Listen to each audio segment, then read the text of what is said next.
Welcome to Ganbaksha Live 90.5 FM, connecting Bangali Australians.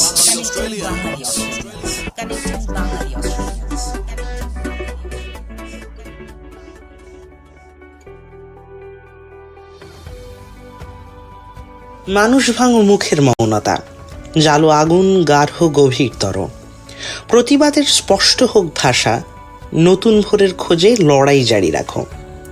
অন্ধকারের নেকড়েরা সব শোনো, আলো ফুটতে দেরি নেই, রইল হুঁশিয়ারি। তোমরা দাঁড়াবে নগ্ন হয়ে রাস্তায়, মশাল হাতে শহর প্রতিবাদী। নৃশংস এই মৃত্যুর নেই কোনো মাফ, রাজনীতিরও ক্ষমতা নেই রোখে।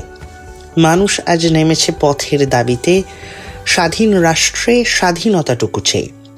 স্বাধীন রাষ্ট্রে স্বাধীনতাকে কেড়ে নিলে মানুষের তাজ মানুষে ছিনিয়ে নেবে। প্রশাসন আজ প্রহাসনে নেমে পথে, নিজেই লড়ছে নিজের প্রতিবাদে। মানুষ বুঝি এতটাই বোকা হাবা, ভাবছ বুঝি কিনবে ইমানটুকু। পয়সা দিয়ে কিনতে পারো জড়ো, জীবন কি করে কিনবে মূল্য ধরে। ইজ্জত আর আবরু নয় সস্তা, এ মৃত্যু তার প্রমাণ তুলে দিল। এ মৃত্যু আর মৃত্যুতে থেমে নেই, এ মৃত্যু আজ তোলপাড় দেশ লজ্জা। গর্জে উঠুক সকল নাগরিক, মানুষ তুমি মৌনতাকে ভাঙো। কণ্ঠ ছাড়ো জোরে, করো তীব্র তিরস্কার। অন্যায় যে করে আর অন্যায় যে সহে, দোহে সমান অপরাধ। মানুষ তুমি ছিনিয়ে নাও দাবি, জালো আগুন রাতের অন্ধকারে। যৌনতা লোভী নেকড়েগুলোর শাস্তি চাই, শাস্তি চাওয়ার দাবিতে। গণতন্ত্রে সামিল সকল জনগণ চিৎকার করো, থেমো না, থেমো না, থেমো না তুমি আজ। এ লড়াই শুধু তোমার আমার নয়, এ লড়াইয়ে আজ পৃথিবী সামিল, যুক্ত সকল বঙ্গ মানব স্বর। উঠল ঝড় বৃষ্টি মাথায়, সরব কণ্ঠে সবার একটাই স্বর এই মুহূর্তে, we want justice, justice for RG Kar. নমস্কার, আপনারা শুনছেন 90.5 আলাইভ রেডিও গান বাক্স। আজকের অনুষ্ঠানটা এই কারণে এই বিষয়গুলো নিয়ে বলা, কারণ প্রতিবাদ চলছে, প্রতিবাদ চলবে। গান বাক্সের তরফ থেকে আমরাও প্রতিবাদ জারি রাখবো, কারণ মানুষের মনুষ্যত্ব থাকা খুব প্রয়োজন এবং প্রতিটা মানুষকে সমানভাবে সম্মান দেওয়া এবং ন্যায্য সম্মানের অধিকার ফিরিয়ে দেওয়া খুব প্রয়োজন আছে। কিছুদিন আগে যে ঘটনাটা ঘটে গেছে পশ্চিমবঙ্গে, যে ঘটনাটা সাক্ষী হলো পশ্চিমবঙ্গ, যেখানে একজন কর্মরতা ডাক্তার তার কাজের জায়গায় তাকে ধর্ষণ করা হলো। শুধু তাই নয়, তাকে মেরে ফেলা হলো এবং তাকে মেরে ফেলার পর তার বাড়িতে জানানো হলো যে সে স্বেচ্ছায় মৃত্যুগ্রহণ করেছে, অর্থাৎ আত্মহত্যা করেছে। এবার পরমুহূর্তে বোঝা গেল যে এটা একটা খুন, এবং শুধু খুন না, এটার সাথে অনেক কিছু জড়িত আছে। আমরা এমন দেশে থাকি বা আমাদের এমন দেশ থেকে আসা, বলতে খারাপ লাগলে ওই কথা সত্যি, যেখানে রাজনীতিতে খুব সহজে, রাজনৈতিক দলগুলো খুব সহজে খুব বড় বড় অপরাধীদের আড়াল করতে পারে এবং তারা আড়াল হয়ে যেতে পারে। এক্ষেত্রে হয়তো তারা সেটাই ভেবেছিল যে অন্যায় করবে, অপরাধ করবে এবং খুব সহজে আড়াল হয়ে যাবে, খুব সহজে ভ্যানিশ হয়ে যাবে। দুবাইয়ে পালিয়ে গেল বা থাইল্যান্ডে পালিয়ে গেল, আবার কদিন পরে ফিরে আসলো যখন মামলা বেশ ঠান্ডা হয়ে গেছে, তখন আর অসুবিধা নেই। অর্থাৎ জীবনযাপন আবার যেরকমভাবে করছিল, যেরকম চলছিল, সব কিছু সেরকম হয়ে যাবে, হয়তো সেরকমই ভেবেছিল। কিন্তু এই ক্ষেত্রে বিষয়টা অন্যরকম ঘুরে দাঁড়ালো। প্রথমবারের জন্য কলকাতাকে এত সরব হতে আমরা দেখলাম। শুধু কলকাতা নয়, সিডনিতেও আমাদের বেশ কয়েকটা জমায়েত হয়েছে, আরও জমায়েত হবে যতদিন না আমরা জাস্টিস পাচ্ছি, তার জন্য, তার লড়াইয়ে। এই লড়াইটা কিন্তু শুধু আমার বা আপনার নয়, এই লড়াইটা আমাদের সকলের। আমরা যারা বাঙালি, বিশেষত বাঙালি, আমরা বরাবর দেখে আসি যে আমাদের মারা ঘরে রান্না করছেন, তারা সব সময় বড়দের আদেশ পালন করছেন, কথা শুনছেন। যদিও সময় বদলেছে, সময়ের সাথে সাথে চিন্তা ভাবনা বদলেছে। আমরা দেখি এখন মেয়েরা অফিসে যায়, কাজ করে, ঘর বাড়ি এবং সংসার কাজ একসাথে সব সামলাচ্ছে। তবু কোথাও তাদের প্রতি এক্সপেকটেশনটা অন্যরকম থাকে। কেমন, কিছুদিন আগেই আমি এক বন্ধুর ঘরে গেছিলাম, সিডনির কথা বলছি। সে আমাকে বলল যে সে কাজ থেকে ফিরে এসে রান্না করে এবং তার বাড়ির সকলের একটা এক্সপেকটেশন থাকে যে সেই সব কাজ করবে, মানে ঘর মোছা থেকে শুরু করে সব কিছু, যেহেতু সে একটা বাড়ির বউ। আমি একটু অবাকই হলাম, কারণ এখন আমরা সিডনিতে থাকি, আমরা থাকি বিদেশের মাটিতে, যেখানে প্রযুক্তির মাধ্যমে বলুন বা পরিস্থিতি বা সংস্কৃতি সব দিক থেকে আমরা অনেক অনেক এগিয়ে আছি। এখানে চিন্তা ভাবনা এরকম নয় যে হাজব্যান্ড এবং ওয়াইফ দুজন কাজ করে ফেরার পর ওয়াইফকেই রান্না করতে হবে, ঘর পরিষ্কার করতে হবে এবং সমস্তটুকু সামলাতে হবে, আর হাজব্যান্ড জাস্ট বসে টিভি দেখতে পারে বা বন্ধুদের সাথে আড্ডা মারতে বেরিয়ে যেতে পারে। এই চিন্তা ভাবনাটা এইখানেও যে হতে পারে সেটা আমার ধারণা ছিল না। এবং যখন আমি সেটা শুনলাম, এই কলকাতার ঘটনাটা ঘটার আগেই এই বিষয়টা আমার কানে আসে, আমি একটু অবাক হয়েই মহিলাটিকে বলি যে তুমি কখনো প্রশ্ন করোনি যে কেন তোমাকে এটা করতে হবে? সে কিন্তু আমার দিকে তাকিয়ে বলল যে দাদা বোঝোই তো, এটা তো আমাদের ইন্ডিয়ান কালচার। এই যে কালচার বলুন বা এক রীতিনীতি বা আমাদের শেখানো একটা জিনিস, এটা কে শেখালো, কে তৈরি করলো? যেমন এই সমাজে তো এইগুলো হয় না, সুতরাং কেউ এটা ভেঙেছে বা হয়তো এই সমাজ সেটাকে প্রশ্রয় দেয়নি, তাই জন্য এটা হয়নি। অর্থাৎ আমাদের সমাজ, যেটা আমরা বাংলাদেশের শিক্ষা বলুন বা ইন্ডিয়ান শিক্ষা বলুন, পশ্চিমবাংলা শিক্ষা বলুন, কোথাও আমাদের বুৎপত্তিগতভাবে বা গোড়ায় আমাদের গলদ আছে। একটা বাচ্চা মেয়েকে আমরা জন্মদিনের উপহারে গাড়ি দিচ্ছি না। একজন খুব ফ্রন্টলাইনের অভিনেতা এই প্রশ্নটা করলেন একটা ইন্টারভিউতে নিউজ চ্যানেলে, যেটা সত্যি কিন্তু অবাক করার মতন এবং খুব সত্যি কথা, যে আমরা যখন একটা বাচ্চার জন্মদিনে যাচ্ছি তার জেন্ডার অনুযায়ী আমরা তাকে একটা গিফট দিচ্ছি। যেমন আমাদের যদি কেউ নেমন্তন্ন করে একটা মেয়ের জন্মদিনে, আমরা একটা খেলনা পুতুল নিয়ে যাচ্ছি বা কিচেন রান্নাঘরের ছোট ছোট যে খেলনা বাটি হয় সেসব উপহার দিচ্ছি, বা বড় যে মেয়ে হয় তার মেকআপ গিফট করছি, ড্রেস গিফট করছি, এইগুলো গিফট করছি। আর একটা ছেলে হলে তাদের ভিডিও গেম গিফট করছি, খেলনা গাড়ি গিফট করছি। কেন, কিসের জন্য? আমরা কেন প্রথম থেকেই ধরে নিচ্ছি যে তার চেতনা বা তার ভাবনাতে এটুকুই সীমাবদ্ধ থাকবে? অর্থাৎ আমরা একটা নির্দিষ্ট করে দিচ্ছি যে এটা ছেলে, এটা মেয়ে এবং এরা এই নিয়ে বড় হবে, এটা এদের জন্য এইটুকুই বরাদ্দ। আমি যখন ইন্টারভিউটা শুনলাম, আমি পুরোটা শোনার পর আমি এটা অনুধাবন করলাম যে কোথাও হয়তো আমি এই ভুলটা করেছি। আবার যদি মিশেল ওবামার বইটা যেটা লাস্ট বেরিয়েছে, যেখানে বলেছে যে আমরা ছোটোবেলাতে বাচ্চাদেরকে জিজ্ঞাসা করি তুমি বড় হয়ে কী হতে চাও, আদপেও কি তারা জানে তাদের কাছে কি এটার কোনো অর্থ আছে যে বড় হয়ে তারা কি হতে চায়? কারণ আমরা ছোটবেলায় ভাবি বড় হয়ে এটা হব, কিন্তু সেটা তো আমরা হই না, আমরা অন্য কিছু একটা হই। কারণ ছোটবেলায় আমাদের চিন্তা ভাবনাটা অতটা জায়গায় পৌঁছায় না, মানে অতটা আলোকপাত পায় না যে আমরা কি হতে চাই।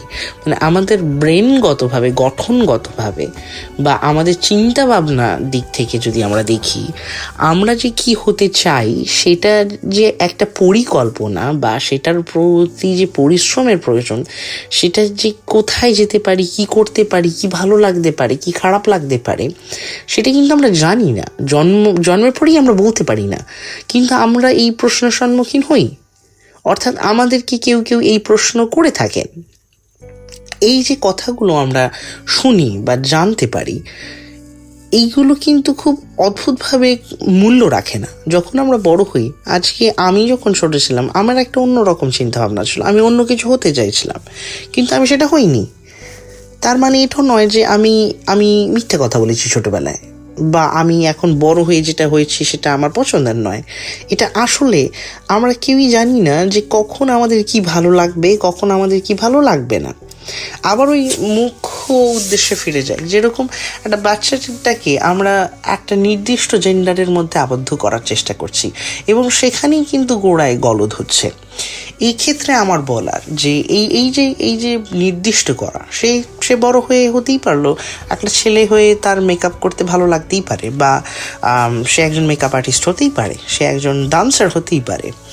এখানে অনেক বীর্য মহারাজ ছিলেন যিনি একজন প্রখ্যাত নৃত্যশিল্পী, যার নাচ বলুন বা যার শিল্পকলা সারা বিশ্বে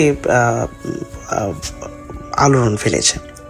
এবং এই যে উঠে আসা, কই বিরজু মহারাজকে দেখে তো কেউ হাসছেন না বা হাসাহাসি করছে না, ঠাট্টা করছে না।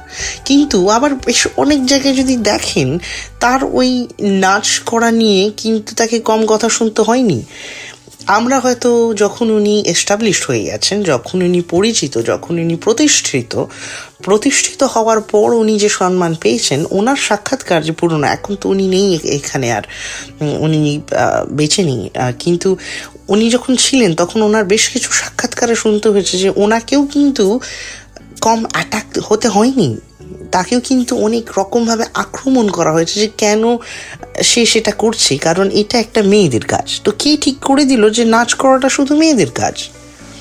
তো এই যে চিন্তা ভাবনাটা সমাজের কোথা থেকে উঠে আসছে, আর এই চিন্তা ভাবনাটা কারা বদলাবে? আমাদের কি বদলাতে হবে? আমরা যদি না বদলাই, যদি আমরা দাড়ি না টানি, তাহলে এই বিষয়টার শেষ হবে না। অর্থাৎ যখন আমরা একটা লেখালেখি শুরু করলাম বা একটা প্যারাগ্রাফ লিখছি বা একটা কিছু বোঝানোর চেষ্টা করছি বা কিছু লেখালেখি করছি, তখন যেমন একটা দাড়ি দিলে সেই সেন্টেন্সটা পূরণ হচ্ছে বা সেই কথাটা শেষ হচ্ছে, সেরকমই কোথাও একটা দাড়ি টানা প্রয়োজন আছে। আপনারা শুনছেন 90.5 আলাপ রেডিও গান বাক্স। আমি আজই ইসমন আপনাদের সাথে আজকে আছি কিছু গুরুত্বপূর্ণ কথা নিয়ে, যে কথাগুলো আপনাদের সকলের কাছে পৌঁছানো প্রয়োজন। যারা বাঙালি আছেন, অস্ট্রেলিয়া প্রবাসী বাঙালি, তারা জানেন কি হচ্ছে দু দেশেই, আমাদের বাংলাদেশ বলুন বা পশ্চিমবঙ্গ বলুন, বাংলা বলুন, বাংলা জুড়ে এই যে একটা তোলপাড় চলছে, আন্দোলন চলছে, সেইগুলো কোথাও উঠে আসা প্রয়োজন। আমরাই তো গণমাধ্যম, আমরাই তো আপনাদের বলার জায়গা, যেখানে আমরা উন্মুক্তভাবে বলতে পারি বা স্বাধীনভাবে বলতে পারি যে আমাদের এই দাবিগুলো, আমাদের এই কথাগুলো যেন আপনাদের কান পর্যন্ত পৌঁছায়। আমরা সকলে সরব হলে তখন হয়তো এই অন্যায়গুলোকে প্রতিরোধ বা প্রতিবাদ করা আরও সহজ হয়ে উঠবে। শুনতে থাকুন 90.5 আলাপ রেডিও গান বাক্স। ফিরে এলাম গানের পর। আজকে আমরা খুব গভীর বিষয়ে আলোচনা করছি, অর্থাৎ গম্ভীর বিষয়ে আলোচনা করছি। দুই বাংলার পরিস্থিতি বা এখন যা অবস্থা, বড্ড টালমাটাল। তারা ভীষণ অশান্ত এবং তারা একটা ভীষণ খুব খারাপ সময়ের মধ্যে দিয়ে যাচ্ছে। এবং এই খারাপ সময়ের মধ্যে থেকেই মানে অন্ধকার এতটাই ঘনিয়ে এসেছে যে মনে হচ্ছে যে নতুন সূর্য উঠবেই খুব শীঘ্র। এবং সেই প্রত্যাশা, সেই ইচ্ছে বা সেই আকাঙ্ক্ষা নিয়ে আমরা বেঁচে থাকি। আমাদের দেশে যা কিছু ঘটে তার একটা প্রতিফলন বা তার একটা প্রতিচ্ছবি আমাদের ভেতরেও ফুটে ওঠে বা আমাদের মুখে চোখেও বোঝা যায়। কারণ দেশের মধ্যে তো আমরা চলে এলেও আমাদের বন্ধু বান্ধব, আত্মীয় স্বজন সবাই সেখানে আছে, তাদের বেড়ে ওঠা সেখানে, আমাদের বেড়ে ওঠা সেখানে। আমরা যারা ফার্স্ট জেনারেশন তাদের তো অবশ্যই কানেকশন অনেক বেশি, এবং যারা সেকেন্ড জেনারেশন বলুন বা থার্ড জেনারেশন, তাদেরও তো আত্মীয় স্বজন দেশে পড়ে আছে না। তো এই যে সম্পর্কটা, এই যে যা কিছু ঘটছে সেখানে, তার যে একটা রিপারকেশন, সেটা তো আমাদের মধ্যেও হচ্ছে।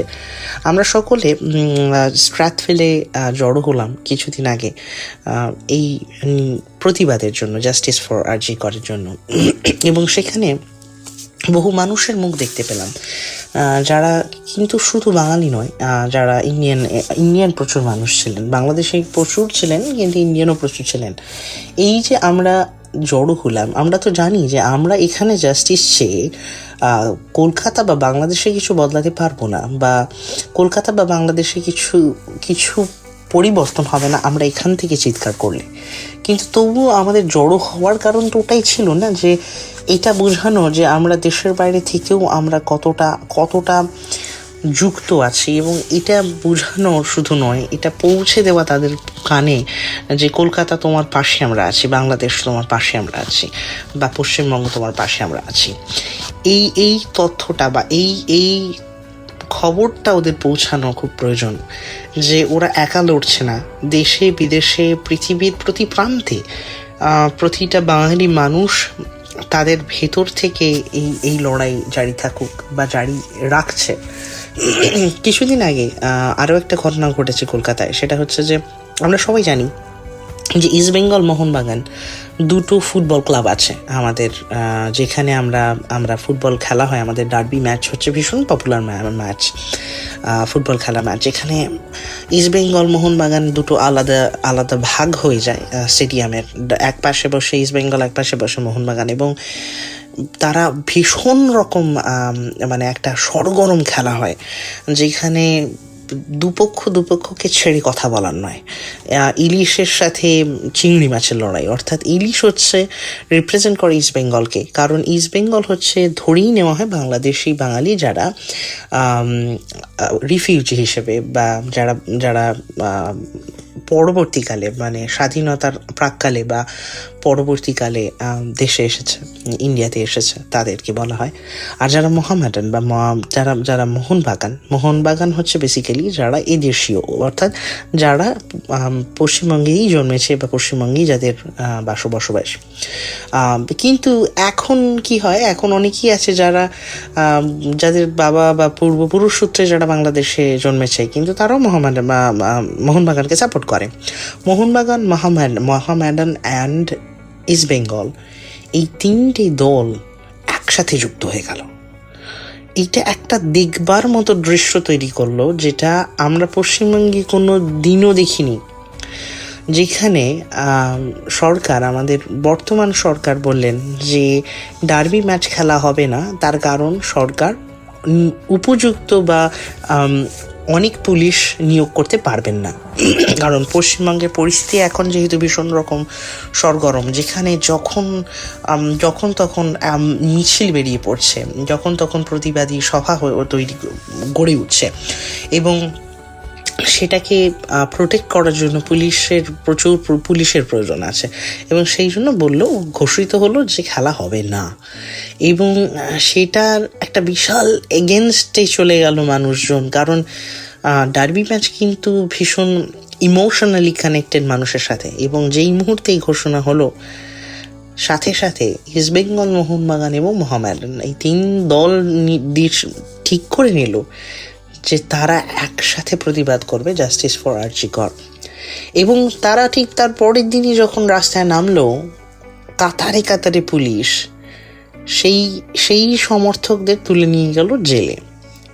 এবার দেখুন, যে পুলিশের অভাবে খেলাটা হলো না, সেই পুলিশে কিভাবে সেই দিন পরের দিন এসে সেই পরিস্থিতিটাকে ভাঙতে পারলো।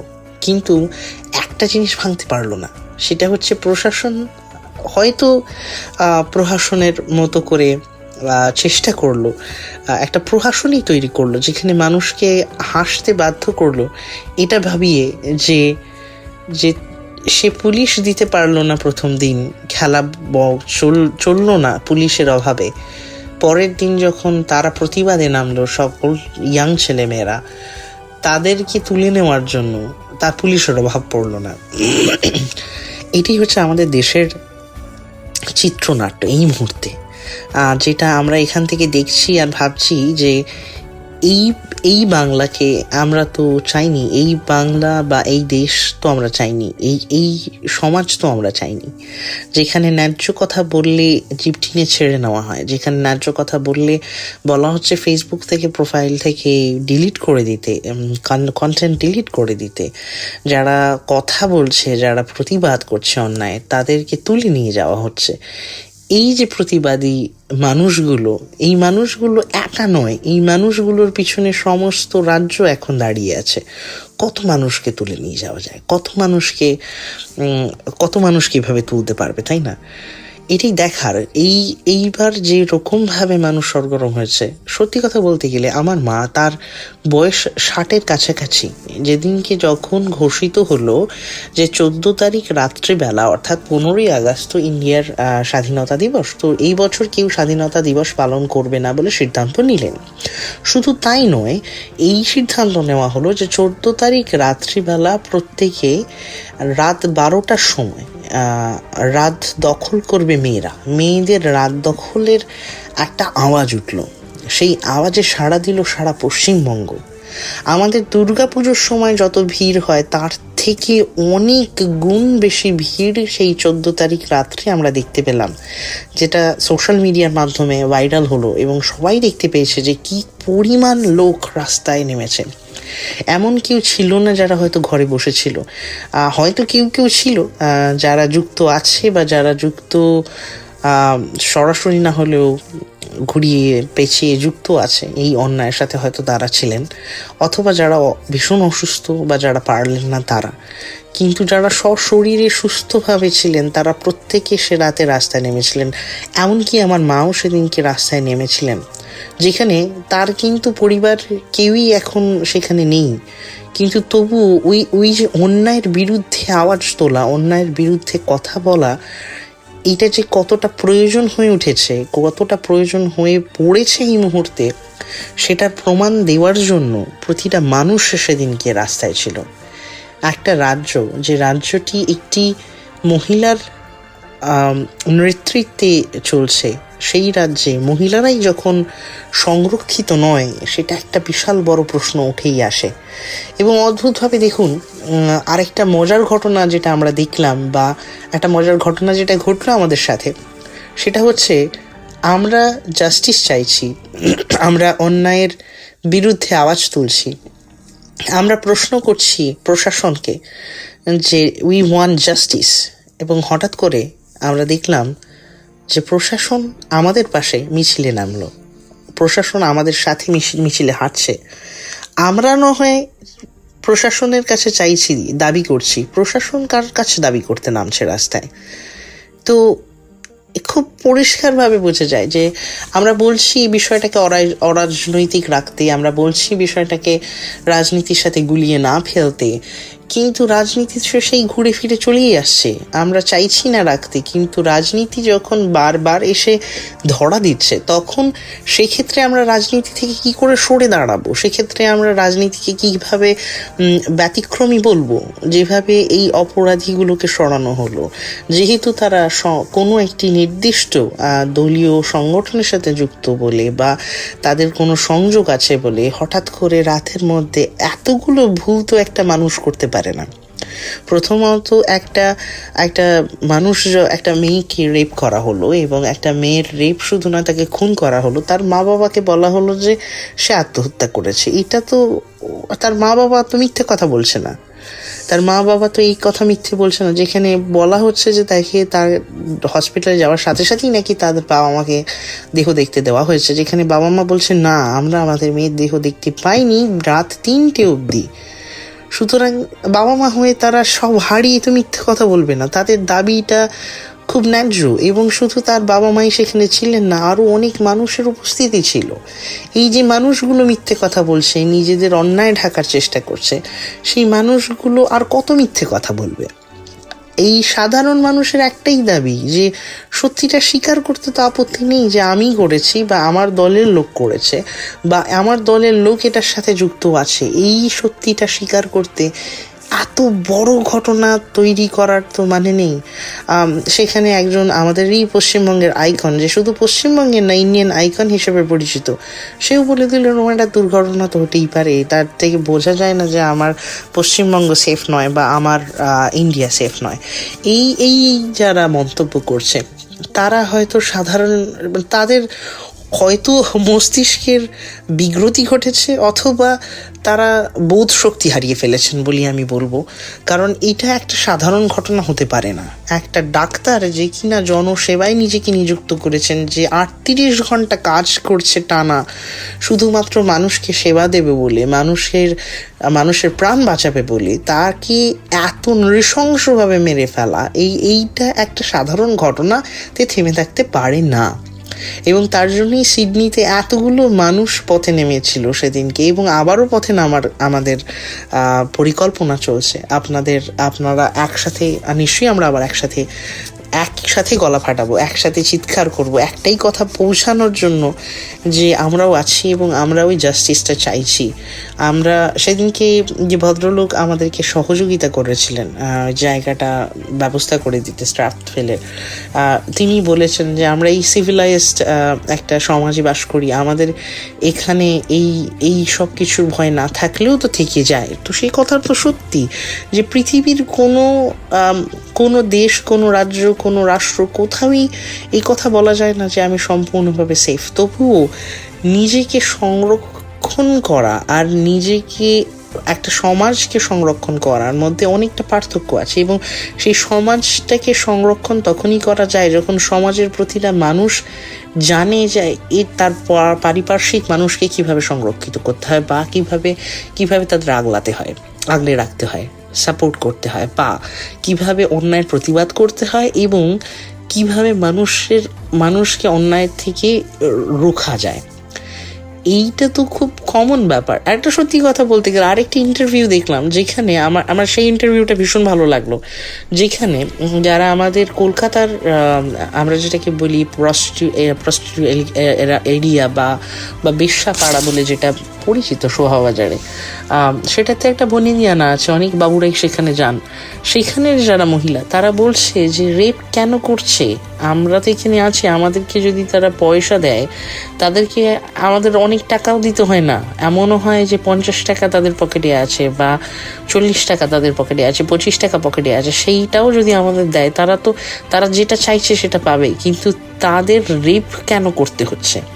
তো সত্যি তো একটা দেশে, একটা রাজ্যে, প্রতিটা জায়গায়, প্রতিটা দেশে এই এরিয়া তো আছে, যেটাকে আমরা রেড লাইট এরিয়া বলে থাকি বা দ্য প্রস্টিটিউট এরিয়া বলে থাকি।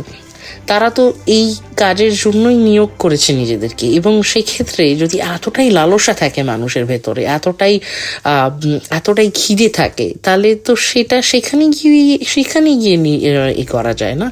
তার জন্য তো একটা সাধারণ মানুষের, একটা ডাক্তারের বা একজন যে সমাজের জন্য কাজ করছে, যে মানুষের জন্য লড়াই করছে, যে নিজেকে নিয়োগ করেছে, যার একটা ব্রাইট ফিউচার আছে, তাদের তো অ্যাটাক করে লাভ নেই।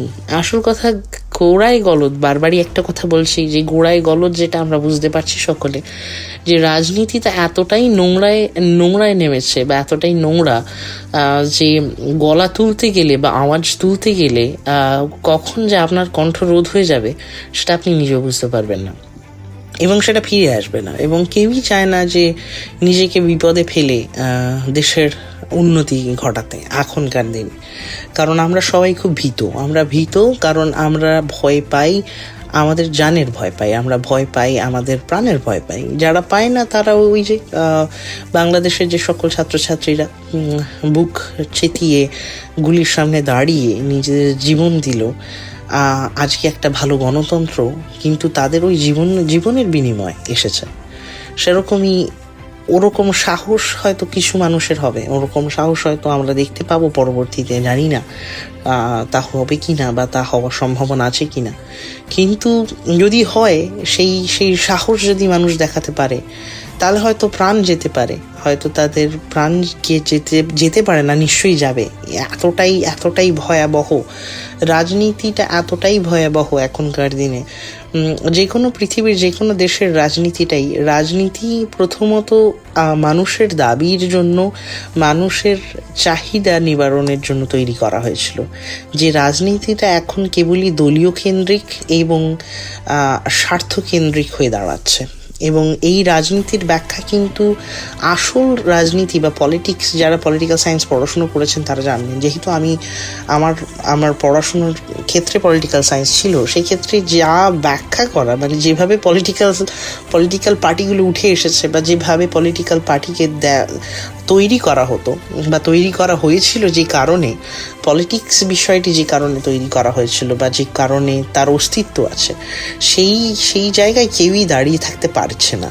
তারা সবাই এখন নিজের ঘর বাড়ি গাড়ি জমি অনেক কিছু সামলে নিতে ব্যস্ত, এবং তারা নিজেরাও সেটা খুব ভালো মতো জানে। সেটা স্বীকার করুক বা না করুক, তারা জানে যে তারা কতটা অন্ধকারে ডুবতে পারছে, তারা কতটা সহজে অন্ধকারে ডুবছে। অথবা কিছু কিছু মানুষ আছে যারা ভালো কাজ করতে চায় না তা নয়, করতে চাইছে না তা নয়, করে না তা নয়, কিন্তু সম্পূর্ণ পরিষ্কারভাবে রাজনীতি, এটা যদি বলে কেউ কোনোদিনও করেনি, মিথ্যা কথা বলা হবে, করতো, কিন্তু ধীরে ধীরে ওই যেরকমভাবে মানুষও সময়ের সাথে সাথে ক্রমশ বদলেছে না, যেরকম আমরাও তো প্রথমে মানুষ ছিলাম না, আমরাও তো সময়ের সাথে সাথে মানুষ পরিণত হয়েছি। সুতরাং আমাদের পুরনো যে জীবজন্তুর জীবনযাপন ছিল, সেইগুলো কোথাও না কোথাও থেকেই গেছে আমাদের ভেতরে, যার জন্যই হয়তো ওই হিংস্রতা, ওই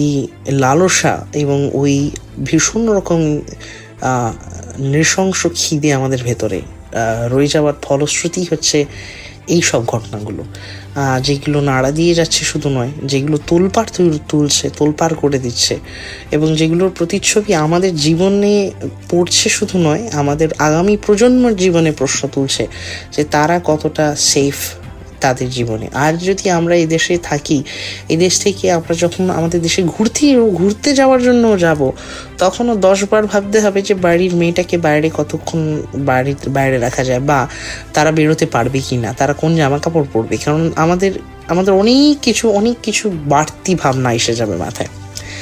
আর নমস্কার, অনেক কিছু বললাম আজকে, আপনাদের সাথে শেয়ার করলাম, এবং আমি জানি যে হয়তো এই কথাগুলো আপনারা সহমত অনেকেই হবেন না, কিন্তু কথাগুলো পৌঁছানোর প্রয়োজন আছে। এবং গণমাধ্যম এমনই একটা মাধ্যম যার মাধ্যমে মানুষের কাছে পৌঁছানো খুব সহজ, এবং সেই জন্যই এটা বলা যে গান বাক্স সত্যির জন্য লড়াই করে, গান বাক্স সততার পিছনে লড়াই করে, গান বাক্সর কোনো স্বার্থ নেই বাঙালি সমাজের ভালো করা ছাড়া, এবং বাঙালি মানুষজনকে বুকে সাহস জোগানো এবং তাদেরকে এটা আশ্বস্ত করা যে জীবনে বা যাপনের জন্য যতটা শক্ত হওয়া প্রয়োজন ততটা শক্ত হও, যতটা সৎ হওয়া প্রয়োজন ততটা সৎ হও, যতটা ভালো কর্ম করা প্রয়োজন ততটা ভালো কর্ম করো।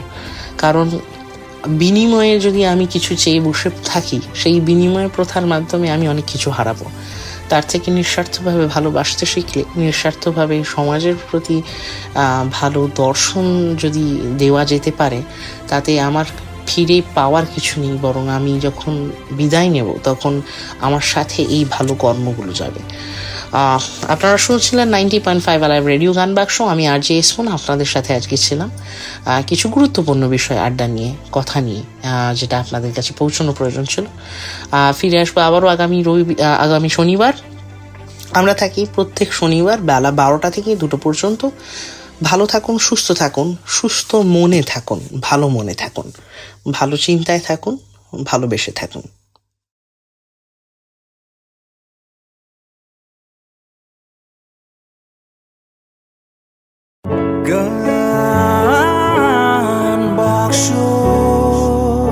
A 24/7 online radio.